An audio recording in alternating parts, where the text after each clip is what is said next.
ઓસ્ટ્રેલિયાના સિડનીમાં રમાયેલી ત્રીજી વનડેમાં ભારતનો 9 વિકેટે વિજય. ટેસ્ટ અને ટી20 બાદ રોહિત કોહલીની વનડેમાંથી નિવૃત્તિની અટકળો ચાલતી હતી, પરંતુ આજે બંને સિનિયર ખેલાડીઓએ ટીકાકારોની બોલતી બંધ કરી દીધી.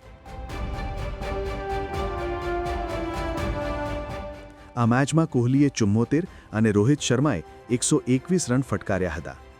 38 વર્ષીય રોહિત શર્મા સૌથી વધારે રન સાથે મેન ઓફ ધ સિરીઝ બન્યો. ઓસ્ટ્રેલિયામાં વિદેશી ખેલાડી તરીકે તેણે સૌથી વધારે 6 સદી ફટકારીને કોહલીને આ મામલે પાછળ છોડ્યો. આ સાથે આંતરરાષ્ટ્રીય ક્રિકેટમાં તેણે 50 સદી પૂરી કરી.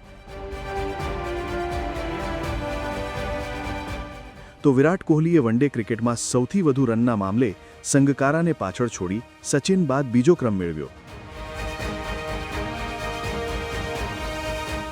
આમ બંને ખેલાડીઓએ સાબિત કરી દીધું કે વનડે ક્રિકેટમાં ટીમ ઇન્ડિયાને હજુ તેઓની જરૂર છે. આ મામલે તમારું શું માનવું છે?